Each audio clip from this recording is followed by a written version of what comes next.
La llamada llegó a las 3 de la madrugada. Papá, estoy detenido. Mi esposa me pegó y dijo que fui yo quien la atacó. Al presentarme en la comisaría, el sargento se quedó sin color. Discúlpeme, señor, no teníamos idea de su identidad. Me llamo Salvatore Mercer, tengo 58 años y pasé 26 trabajando en asuntos internos. Ahora acepto trabajos de consultoría ocasionales, normalmente cuando algún despacho del condado entra en pánico y necesita a alguien que sepa dónde están enterrados los errores que nadie quiere desenterrar. Vivo solo. Casa silenciosa, calles tranquilas y un teléfono que casi nunca suena después de la medianoche. Mi hijo Marco, 35 años, empleo estable, vida ordenada, mantiene esa distancia respetuosa que suelen tomar los hijos adultos. Apellidos distintos, menos complicaciones. No hablamos todos los días, pero sabemos que estamos ahí. A las 2:53 de la madrugada el teléfono sonó. Yo ya estaba despierto, revisando archivos de una auditoría de compras para un trabajo que un administrador del condado prácticamente me suplicó aceptar. Papá. No me había llamado así desde que cumplió 30. Desde que consiguió su puesto de supervisor, empezó a llamarme Salvatore. Decía que sonaba más profesional. Escuchar ese papá me recorrió la espalda como hielo. Te necesito ahora mismo, dijo. Estoy en la comisaría de Hillside. Julia me golpeó. Llamó al 911 y dijo que yo la ataqué. Me arrestaron. Ni siquiera me miraron la cara. No lo dejé terminar. No digas una palabra más a nadie. Voy para allá. Me puse las botas antes de que colgara. Dije que estaba a 12 minutos. Llegué en 9. Sabía exactamente qué iba a encontrar. Las llamadas por violencia doméstica son una bomba de tiempo. Hombre más altercado equivale a arresto. La evidencia suele ser opcional. Había investigado suficientes casos de mala praxis en este tipo de intervenciones como para escribir un manual completo de errores policiales. La comisaría de Hillside estaba en la esquina de Quinta y Maple. El mismo edificio de ladrillo de los años 90, con olor a café quemado y abandono institucional. Solo había estado allí una vez, 6 años atrás, revisando procedimientos de manejo de pruebas después de que un caso de narcóticos se desmoronara. Encontré tantas irregularidades que 2 agentes fueron suspendidos y un teniente degradado. El agente de recepción levantó la vista del ordenador. Joven, 27 como mucho, bigote de academia reciente. La placa decía agente Riso. Chaleco puesto. Turno nocturno corto de personal. Doble función, patrulla y escritorio. Vengo por Marco Brennan, dije. Riso apenas me miró. ¿Familia o representante legal? Familia. Y conozco el procedimiento. Empezó a escribir. Nombre. Salvatore Mercer. El color desapareció de su rostro como si alguien hubiese desenchufado algo. Se levantó tan rápido que la silla golpeó la pared. Señor, llamaré al sargento Conti de inmediato.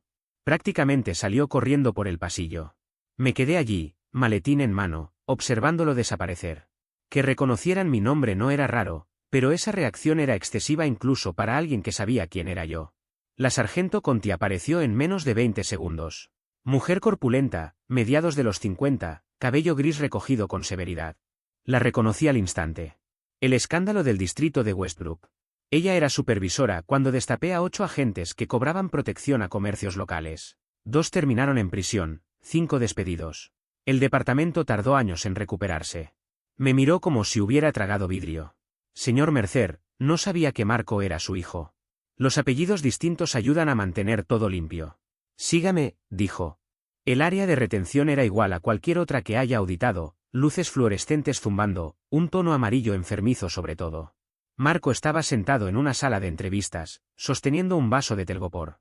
El ojo derecho casi cerrado, morado oscuro expandiéndose por el pómulo. Arañazos rojos le recorrían el cuello.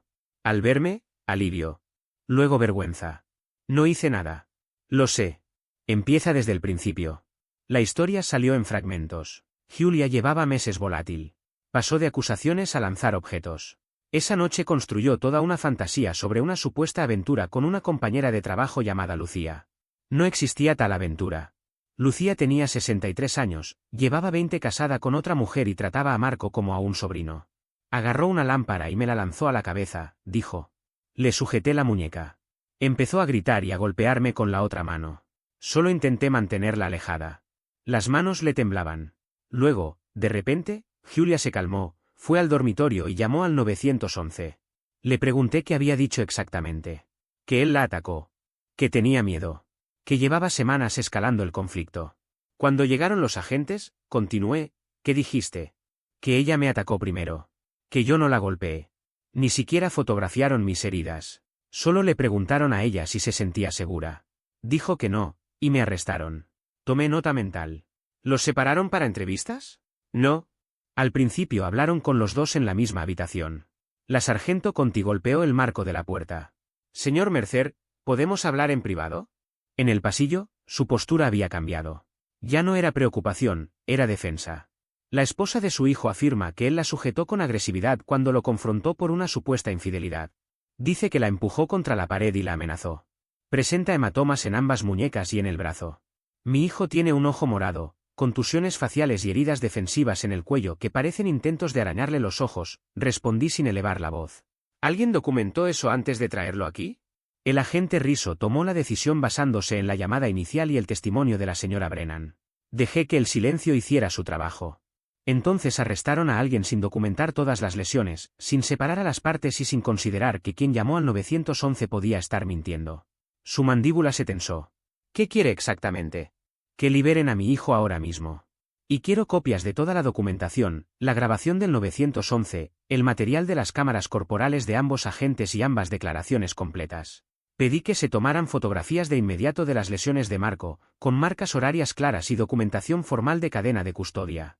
También exigí que Julia Brennan fuera entrevistada nuevamente, esta vez por alguien con más de 6 semanas reales de experiencia en campo. Me ofrecía conducir la entrevista yo mismo si era necesario. Bien, respondieron. Pero explíquese. Quiero que le pregunten por qué su relato suena ensayado, como si estuviera leyendo un guión. Los ojos de Conti se entrecerraron. ¿A qué se refiere exactamente? Saqué el teléfono y abrí una nota de voz. Había empezado a grabar desde el momento en que Marco me dijo que Julia había llamado al 911. Reproduje un fragmento donde él repetía lo que los agentes le habían dicho que ella declaró. Ha ido escalando durante semanas. Temo por mi seguridad. Me sujetó de forma agresiva. Detuve el audio. Escuchó las palabras, dije. Escalando durante semanas. Temo por mi seguridad. Me sujetó agresivamente. Miré a Conti con calma. Tal vez ella lo dijo exactamente así. O tal vez fueron frases resumidas por los agentes. Pero, en cualquier caso, son expresiones diseñadas para activar una detención automática. Eso no es lenguaje de pánico. Eso es lenguaje aprendido. La expresión de Conti cambió. ¿Insinúa que esto fue planeado? Digo que sabía exactamente qué botones presionar para obtener la respuesta que quería. Y Riso se la dio sin cuestionar nada. Pedí una hora. Cuando volví con Marco, le informé que lo liberarían. «¿Te vienes conmigo?», le dije. «Al menos hasta que aclaremos todo esto». Él dudó. «¿Y Julia? ¿Qué va a pasar con ella?». Mantuve la voz neutra. Su lealtad era admirable, pero también desesperante. Ella no está bien. Esto no es propio de ella. Empezó a justificarla, estrés laboral, su madre enferma, falta de sueño. Lo escuché sin interrumpirlo. Nada de eso justifica una agresión ni una denuncia falsa, respondí. Lo sé, dijo, pero no puedo abandonarla así. Llevamos 5 años casados. Me miró con una esperanza casi infantil. Tal vez si recibe ayuda, si podemos hablar. Mañana hablaremos de opciones, cerré. Esta noche vienes conmigo. Conti procesó su liberación con el lenguaje habitual, sujeta a investigación, pendiente de revisión. Cuando quedó claro que Marco podía irse, me llamó aparte y me entregó una tableta. Terminal de revisión de evidencias. Puede ver las cámaras corporales y la grabación del 911 aquí, bajo supervisión. No se permiten copias sin solicitud formal. Sostuvo mi mirada. Puede tomar notas. 50 minutos después regresó con el detective Bianchi, un investigador veterano del que había oído buenos comentarios, meticuloso, preciso, poco dado a dejarse llevar por prejuicios. Marco, el detective Bianchi necesita fotografiar sus lesiones y tomar su declaración, le dijeron. Sea honesto. Salí al pasillo. El proceso duró más de 1 hora. Bianchi documentó cada rasguño, cada moretón, cada marca. Cuando terminó, me encontró afuera. Su versión es consistente, dijo. Las lesiones coinciden con acciones defensivas. Ahora entrevistaré a la señora Brennan. Quiero observar. No puedo autorizar eso. Entonces asegure que todo el material quede preservado conforme a su política de retención. Mañana a primera hora presentaré una notificación formal de preservación y solicitaré una auditoría del manejo de evidencias. Me analizó durante unos segundos. Usted no está aquí como abogado. Estoy aquí como padre. Y como alguien que sabe cómo las pruebas pueden extraviarse o editarse cuando hay carreras en juego. Asintió. Sala de observación. Sin interferencias. A través del vidrio unidireccional vi a Julia sentada en la sala de entrevistas, pequeña, frágil. Siempre había sido menuda, poco más de 1,60 m, rasgos delicados, cabello rubio recogido de forma descuidada. Tenía las mejillas manchadas de lágrimas, vestía mallas deportivas y un suéter amplio.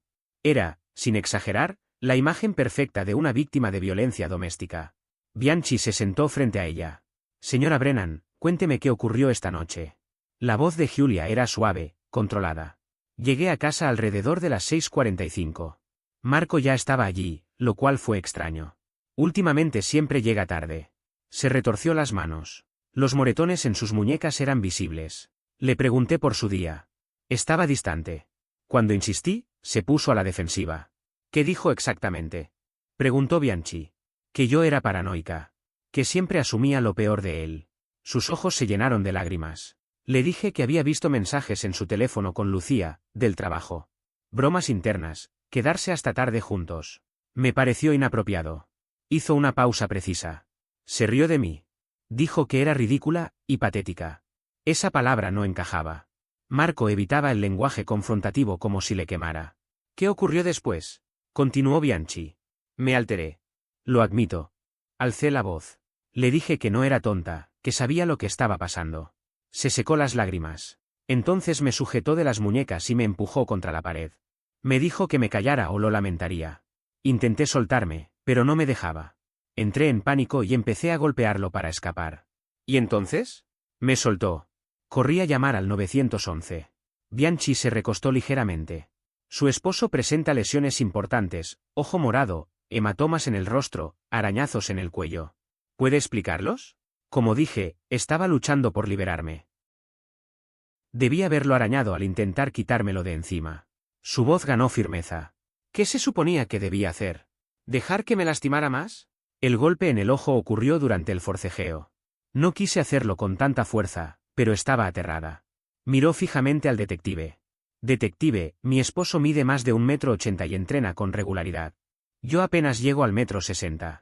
¿Quién cree que ganaría en una pelea real? La entrevista se extendió otros 30 minutos. Julia no se contradijo. No mostró fisuras. Siempre presentó a Marco como controlador y a ella misma como asustada. Cuando Bianchi salió, su expresión era cuidadosamente neutral. Una actuación convincente, comenté. Su bolígrafo se detuvo. Volvió 3 páginas atrás en sus notas y subrayó algo 2 veces. Creo que ha tenido práctica mintiendo. Llegué a casa cerca de las 6 de la mañana. Marco se desplomó en la habitación de invitados. Yo entré a mi despacho y revisé las notas detalladas que había tomado durante la revisión supervisada de evidencias. Los agentes Luca y Rizzo respondieron a las 11:37. Julia lo recibió en la puerta, llorando, sujetándose las muñecas. Me agarró muy fuerte, no me soltaba. Tenía mucho miedo. Por favor, ayúdenme. Encontraron a Marco en la sala de estar, sentado en el sofá, con los codos apoyados sobre las rodillas y el rostro hundido entre las manos, como si el peso de la noche se le hubiese venido encima de golpe. No levantó la vista cuando los agentes entraron, parecía agotado, no solo físicamente, sino de una forma más profunda, como alguien que ya había perdido la energía de explicarse. La lámpara, una pieza pesada de cerámica con base metálica, regalo de boda, yacía volcada junto a la mesa de centro. El cable aún estaba enchufado, estirado al límite, señal clara de que no había caído por accidente. Todo indicaba un empujón violento, una descarga de furia contenida que había terminado explotando. El rostro de Marco comenzaba a hincharse, sobre todo alrededor del pómulo izquierdo. En su cuello se distinguían arañazos recientes, irregulares, aún enrojecidos, con pequeños rastros de sangre seca que nadie se había molestado en limpiar. Eran lesiones visibles, evidentes incluso para un observador poco entrenado. Señor, póngase de pie y coloque las manos detrás de la espalda, ordenó Luca con voz firme, profesional, sin rastro de duda. Marco obedeció de inmediato. Se levantó despacio, como si temiera que cualquier movimiento brusco empeorara la situación. No discutió, no levantó la voz, no pidió explicaciones. Ella me atacó, dijo finalmente, con un hilo de voz. Solo me estaba defendiendo. Eso no es lo que escuchamos, respondió el agente, sin mirarlo. Gírese. Mientras Luca formulaba preguntas rápidas y genéricas, Rizzo procedió a colocarle las esposas. El metal cerrándose alrededor de las muñecas resonó en la habitación más fuerte de lo que debería. Ninguno de los 2 oficiales fotografió las lesiones visibles de Marco. Tampoco los separaron para realizar entrevistas independientes, como dictaba el protocolo en casos de violencia doméstica. Rizzo tomó notas superficiales en su libreta, frases cortas, incompletas, mientras Luca solicitaba transporte por radio, como si el procedimiento ya estuviera decidido desde el inicio, antes incluso de cruzar la puerta. La grabación de la llamada al 911 resultó mucho más reveladora que el informe policial. La voz de Giulia sonaba elevada, pero cuidadosamente controlada, sin quiebres emocionales reales. Había urgencia, sí, pero también una claridad inquietante, como si cada palabra hubiese sido ensayada con antelación. Mi esposo me atacó, decía. Me sujetó de forma agresiva y me amenazó. Por favor, envíen a alguien de inmediato. Tengo miedo de que esto escale. No había gritos de fondo, ni sollozos, ni respiración agitada. Cada frase estaba calibrada con precisión quirúrgica, construida para activar exactamente los resortes correctos del sistema. Pasé casi 2 horas revisando cuadro por cuadro todo el material disponible, audios, informes, tiempos de respuesta. Cuando terminé, tenía un nudo en el estómago. Entonces mi teléfono vibró. Número desconocido. ¿Eres Salvatore?, preguntó una voz masculina al otro lado de la línea. Sonaba agresiva, cargada de una seguridad artificial, ese tono intimidante que usan los hombres que creen que el miedo es una herramienta eficaz. ¿Quién pregunta? Alessandro, hermano de Giulia. Tenemos que hablar de tu hijo. Te escucho. Puso las manos encima de mi hermana. La hizo sentirse insegura en su propia casa. No gritó. No fue necesario. La amenaza flotaba en el aire, aunque aún no había sido pronunciada de forma explícita. Necesitas convencerlo de que deje esto aquí, continuó. Que admita lo que hizo, que se disculpe con Giulia y que se retire sin hacer ruido. Si no, las cosas se van a complicar. ¿Eso es una amenaza?, pregunté. Es un consejo de alguien que protege a su familia, respondió, endureciendo aún más el tono. Marco está complicando todo. Giulia está dispuesta a perdonar si él asume su responsabilidad. Pero si sigue haciéndose la víctima, y si tú continúas respaldándolo, tal vez la gente empiece a hacer preguntas sobre tu credibilidad. Sobre si aquella investigación de Westbrook fue tan limpia como siempre dijiste. Sonreí, aunque él no podía verlo. ¿Ya terminaste? Escucha bien. No. Ahora escuchas tú, dije, manteniendo la voz tranquila. Acabas de amenazarme a mí y a mi hijo en una llamada grabada. Insinuaste que fabricarías acusaciones sobre una investigación cerrada. Y además admitiste que tu hermana está dispuesta a retirar todo esto si Marco confiesa algo que no hizo, lo cual demuestra que está utilizando el sistema como palanca.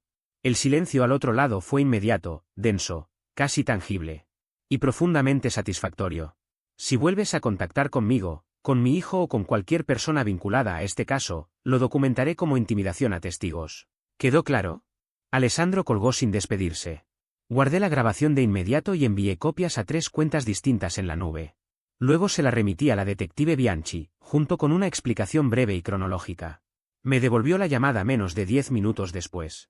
Eso fue increíblemente tonto por su parte, dijo, sin rodeos. Sí, pero demuestra coordinación, respondí. Giulia no está actuando sola. Lo agregaré al expediente, confirmó. También dejaré constancia formal de las amenazas contra ti y contra Marco.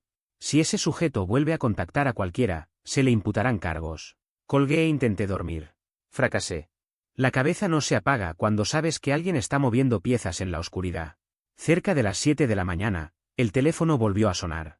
Esta vez era Francesco, un excolega de mis años en asuntos internos que ahora trabajaba en investigaciones privadas. Salvatore, me enteré de que Marco está en problemas. Las noticias vuelan rápido en pueblos pequeños. Su tono era prudente, medido. Escucha, sé que estás ayudando a tu hijo, pero ten cuidado. Se comenta que el abogado de Giulia planea algo. Tal vez una denuncia ética. Dirán que estás usando tu reputación para manipular la investigación. Que lo intenten. Habla en serio, insistió. Estás retirado, pero sigues teniendo conexiones. Eso pone nerviosa a la gente. Si logran pintarte como el problema y no como las mentiras de Giulia, cambian toda la narrativa. Hizo una pausa, como si dudara. Cuídate. Esto no va a mantenerse limpio. Nunca lo hace. El martes por la tarde, la detective Bianchi volvió a llamarme. Tengo los registros telefónicos, me dijo. 59 llamadas de Giulia a Marco esta semana. 31 después de la medianoche. Patrón claro de acoso. ¿Algo más? Mensajes acusándolo de infidelidad, exigiendo saber su ubicación, amenazándolo con hacerlo pagar si mentía. También hablé con compañeros de trabajo. 2 confirmaron que Giulia llevaba meses desestabilizada, cambios de humor, escenas públicas, confrontaciones constantes. Uno incluso la vio lanzarle una engrapadora a Marco en la sala de descanso. Él lo minimizó, claramente avergonzado. ¿Y Lucía?, pregunté. Bianchi soltó una risa breve, incrédula. 63 años, casada con una mujer, completamente desconcertada por la acusación de romance. Sus mensajes con Marco solo hablan de horarios de envío y comida tailandesa. Nada mínimamente sugestivo. Así que Julia había inventado todo. De principio a fin. Estoy recomendando cargos por agresión y por denuncia falsa, concluyó la detective. El fiscal decidirá, pero la evidencia es sólida. Después de colgar, revisé nuevamente las grabaciones de las cámaras corporales. Algo no dejaba de inquietarme.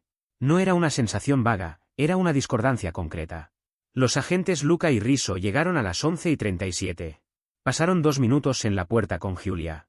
Entraron a las 11:39. Las esposas se colocaron a las 11:41. Sin embargo, en el material de Luca había un vacío, de 11:39 a 11:40, pantalla negra. 1 minuto exacto había desaparecido. Llamé a Bianchi. Hay un corte en el vídeo de Luca. Probablemente un fallo técnico, respondió. ¿Equipos viejos o edición posterior? Voy a presentar una solicitud de preservación y pedir una revisión independiente. Salvatore, advirtió, te vas a ganar enemigos. Los tengo desde Westbrook. Ese minuto importa. Suspiró, resignada. Revisaré las copias del servidor. Si hay algo raro, lo encontraremos. A la mañana siguiente, un correo de asuntos internos del departamento de Hillside apareció en mi bandeja de entrada. Asunto, investigación formal. Me senté de inmediato, apoyando la mano en el borde del escritorio. Un reflejo aprendido tras años leyendo malas noticias y anticipando consecuencias. La denuncia me acusaba de usar mi antiguo cargo en asuntos internos para influir en una investigación activa. Decía que había intimidado a oficiales, exigido trato preferencial para mi hijo y amenazado con auditorías retaliatorias. Al final, la firma, Lorenzo, abogado. No había trabajado directamente con él, pero su reputación lo precedía. Agresivo, oportunista, éticamente flexible. El tipo de abogado que demandaría a su propio reflejo si creyera que parpadeó mal. 5 minutos después, Francesco volvió a llamar. Te dije que irían por ti. Es Lorenzo. Por supuesto, representa a Julia. Afirma que manipulas la investigación porque eres el padre de Marco y un antiguo martillo de asuntos internos. No he hablado con ningún testigo. No importa, respondió. Está construyendo un relato. Si logra desacreditarte, todo lo que diga Marco pierde valor. Ten cuidado, Salvatore. Esto se va a poner feo. Colgué sabiendo que ya lo era. La denuncia ética significaba que debía moverme con absoluta precisión. Todo documentado. Nada informal. Ningún favor, ningún atajo, ninguna conversación fuera de registro. Porque cualquier paso en falso permitiría que Lorenzo me retratara como un investigador acabado, aferrado al pasado, intentando presionar al departamento para salvar a su hijo. Y esta vez, sabía que no solo estaba en juego la verdad, sino quién lograría contarla primero. Llamé a Paolo Calvel, un abogado en quien confiaba desde hacía años. Era meticuloso hasta el extremo, brillante en su análisis y completamente intolerante con los atajos. Cuando le dije que necesitaba representación legal, no pidió demasiadas explicaciones. Ya escuché lo de Marco, dijo. Estoy dentro. Le expliqué que Lorenzo Kessler había presentado una queja ética en mi contra. Paolo guardó silencio unos segundos, como si estuviera ordenando cada pieza del tablero en su cabeza. Entonces tú das un paso atrás, me indicó con firmeza. Yo me encargo de todo lo legal. Tú mantente solo en un rol de supervisión. No hables con testigos. No aparezcas sin invitación en ningún sitio. Y, por lo que más quieras, no le des a Kessler ni una sola excusa para decir que estás abusando de tu influencia. Me molestó admitirlo, pero tenía razón. Siempre la tenía.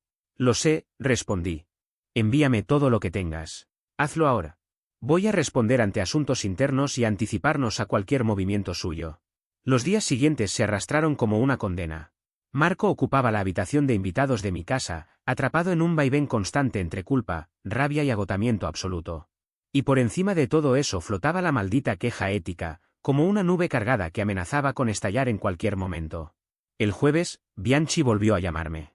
Esta vez su voz sonaba distinta, más tensa. Ese minuto faltante no fue un error técnico, me dijo sin rodeos. Alguien accedió al servidor y lo eliminó 3 horas después del arresto. ¿Quién?, pregunté.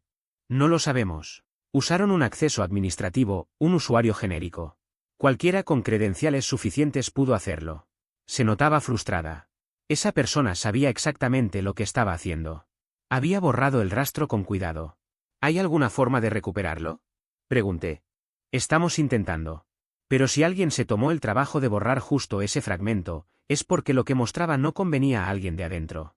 ¿Porque contradecía la versión de Julia? ¿O porque dejaba en evidencia a Rizzo? Aventuré. Hubo un silencio breve al otro lado de la línea. Voy a llevar esto directamente al capitán Ricardo, dijo finalmente.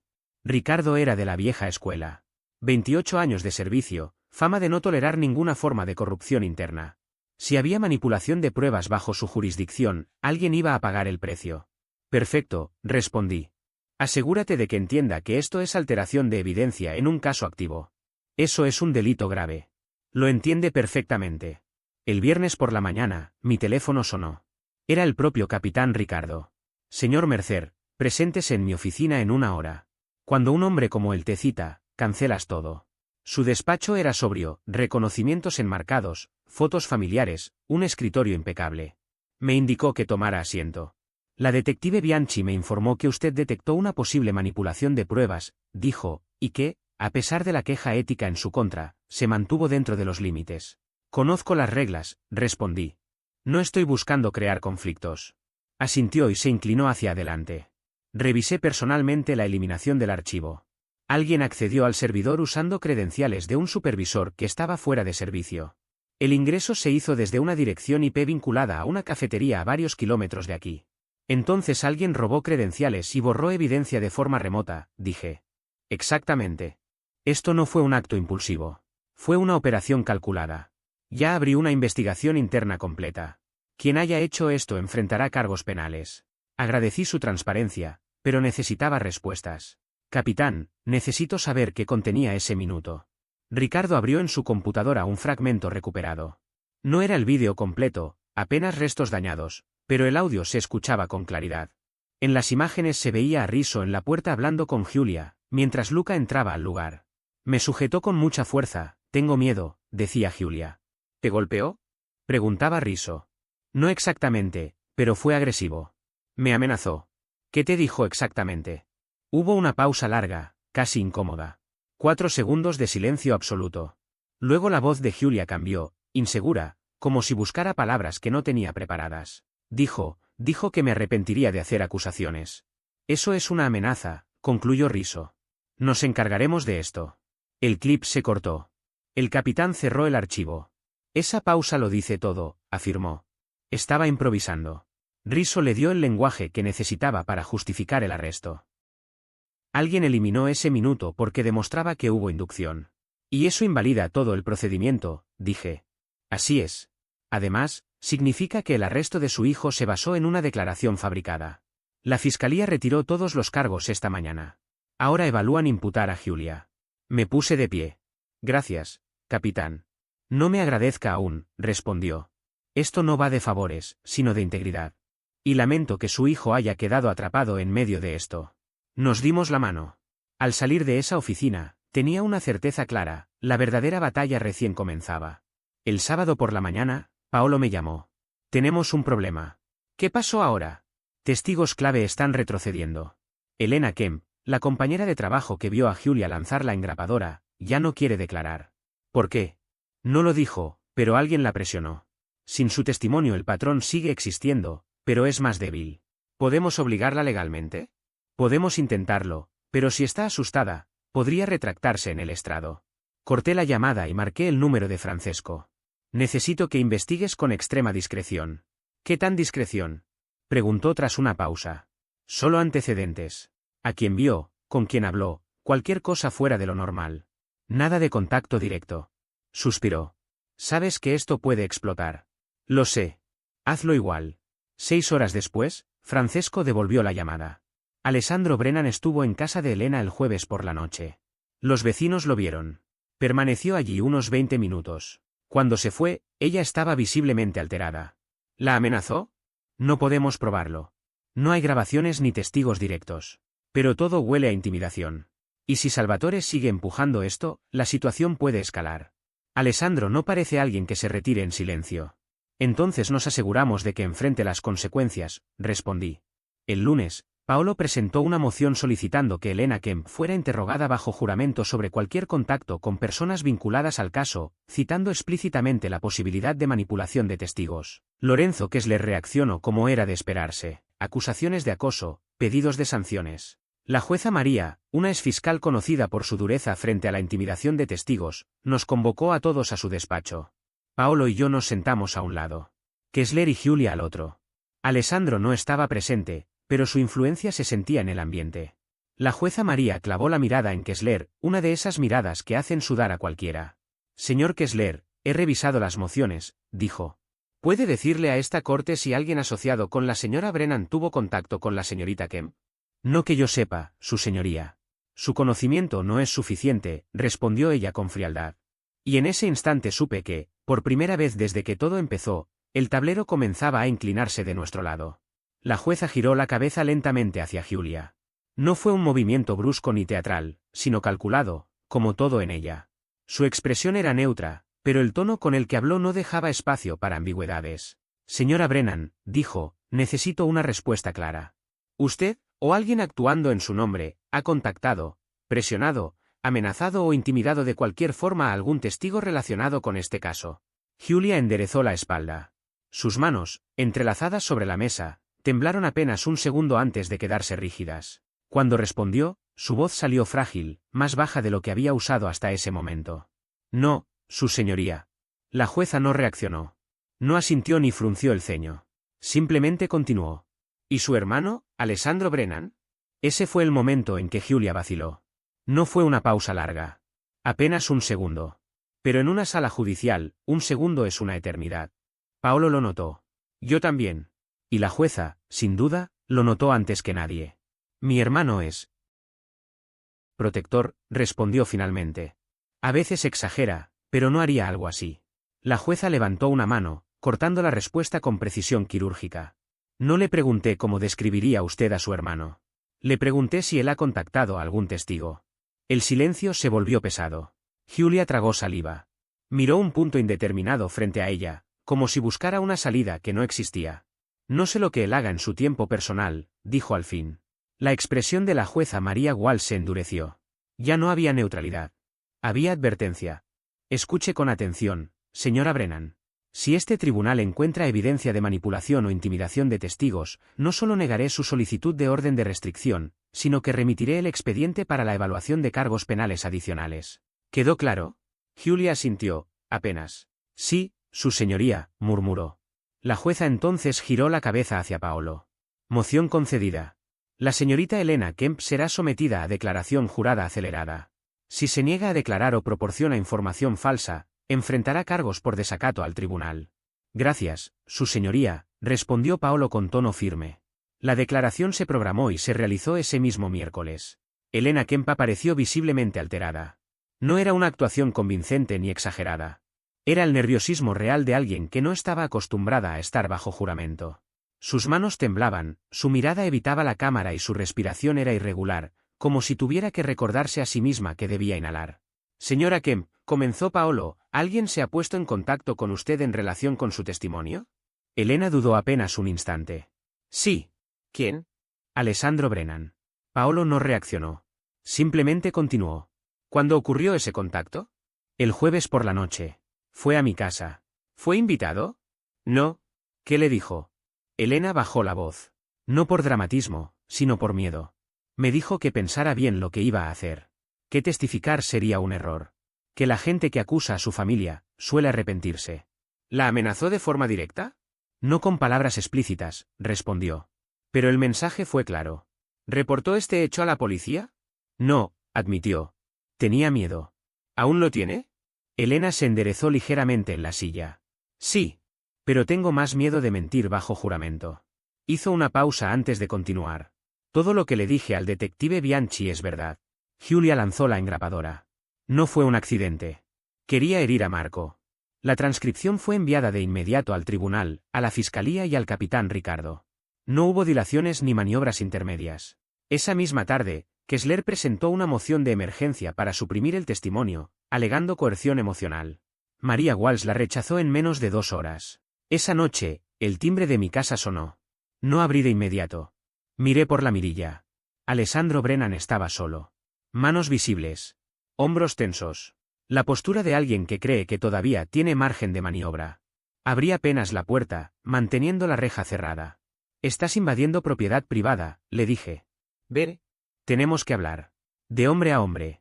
No, respondí. Nada de lo que digas importa. Márchate. No lo entiendes, insistió. Julia ha pasado por un infierno. Marco la empujó a esto. Le metió ideas en la cabeza. Le restregó a esa mujer, Lucía, en la cara. Perdió el control. Cualquiera lo habría hecho. Levanté una ceja. ¿Eso es tu idea de una negociación? Su tono cambió. Ya no era conciliador. Estoy tratando de evitar que esto se vuelva más feo. Diles que se alejen. Que cada uno siga con su vida. Luego cruzó la línea. Tienes una reputación, Mercer. Westbrook te dio un nombre, pero las reputaciones se rompen. Si empujas demasiado, la gente podría empezar a preguntarse si plantaste pruebas en el pasado.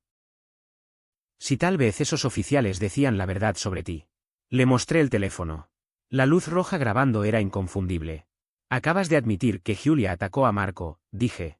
Y acabas de amenazar con inventar acusaciones sobre una investigación cerrada. Su rostro se tornó rojo oscuro. Hijo de... Estoy llamando al 911. Tienes 10 segundos para salir de mi propiedad. ¿Se fue? Pero la mirada que lanzó antes de subir al auto dejó claro que no había terminado. La grabación fue enviada de inmediato a Bianchi, Paolo y Ricardo. Esa misma noche, Paolo solicitó órdenes de restricción tanto para Marco como para mí. El jueves por la mañana, Alessandro Brennan fue arrestado. Cargos, intimidación de testigos, amenazas criminales, allanamiento. Fianza, $20.000. En el estacionamiento de la comisaría, Carmela, la madre de Julia, perdió el control. Gritaba sobre persecución, corrupción, conspiraciones. Su voz resonaba entre los vehículos patrulla. Mi hijo solo protegía a su hermana. Ustedes están destruyendo a mi familia. El capitán Ricardo salió personalmente. Señora, dijo con calma, su hijo violó advertencias legales y amenazó testigos. Esos son delitos. Si continúa interfiriendo, será arrestada. Ella retrocedió, pero no se calló. En menos de una hora publicó en redes sociales acusando a un ex investigador corrupto de usar contactos para destruir a una familia víctima. La publicación alcanzó 43 compartidos antes de que varios usuarios señalaran lo incoherente que resultaba atacar al padre de la presunta víctima de violencia doméstica si buscaba apoyo. Mientras tanto, la declaración de Elena se mantenía firme. Alessandro estaba en la cárcel. La estrategia de Kessler se desmoronaba. Y el caso de Julia avanzaba sin freno. La audiencia por la orden de restricción quedó fijada para el lunes siguiente. Kessler había solicitado la orden alegando que Julia temía por su seguridad y exigiendo que Marco fuera expulsado del domicilio compartido. Paolo manejaba el frente legal. Mi rol era claro, guardar silencio y dejar que las pruebas hablaran. El domingo por la tarde, todo se torció. Marco y yo repasábamos su testimonio cuando sonó mi teléfono. Número de despacho. Señor Mercer, dijo la voz. Habla el oficial Bellini, de la policía de Hillside. Estamos en la residencia de su hijo respondiendo a un disturbio. Su presencia es requerida. ¿Qué tipo de disturbio? Una mujer afirma que alguien ingresó a la vivienda y destruyó la propiedad. Alega que fue su hijo. Llegamos en 15 minutos. El trayecto se sintió interminable. Al llegar, 3 patrullas estaban estacionadas frente a la casa. Julia estaba en el jardín, gesticulando de forma exaltada. La puerta principal permanecía abierta. Desde la calle se veían vidrios rotos y muebles volcados. Bellini nos interceptó. Su esposa afirma que salió a hacer compras y al volver encontró la casa así. Marco negó con la cabeza. No he estado aquí desde el arresto de Alessandro. He estado con mi padre todo el día. ¿Puede probarlo? Sí. Bellini tomó notas. La destrucción es selectiva, añadió. Electrónica dañada, ropa cortada, fotografías rotas, pero no falta nada de valor. ¿Quién hizo la llamada? Pregunté. La señora Brennan. ¿Aportó recibos? Aún no. Recomendaría verificar horarios y cámaras antes de cerrar conclusiones, dije. Bellini asintió. Ya lo estamos haciendo. La investigación duró más de 3 horas. Durante ese tiempo, Bianchi interrogó a Julia en profundidad. Su versión empezó a cambiar. Primero dijo que estuvo fuera 1 hora. Luego, 90 minutos. Y ahí fue cuando todo empezó a desmoronarse. No fue capaz de precisar con exactitud a qué hora había salido de la casa. Esa imprecisión fue el primer detalle que llamó la atención. Alrededor de las 6 de la tarde, Bianchi me tomó aparte con expresión seria.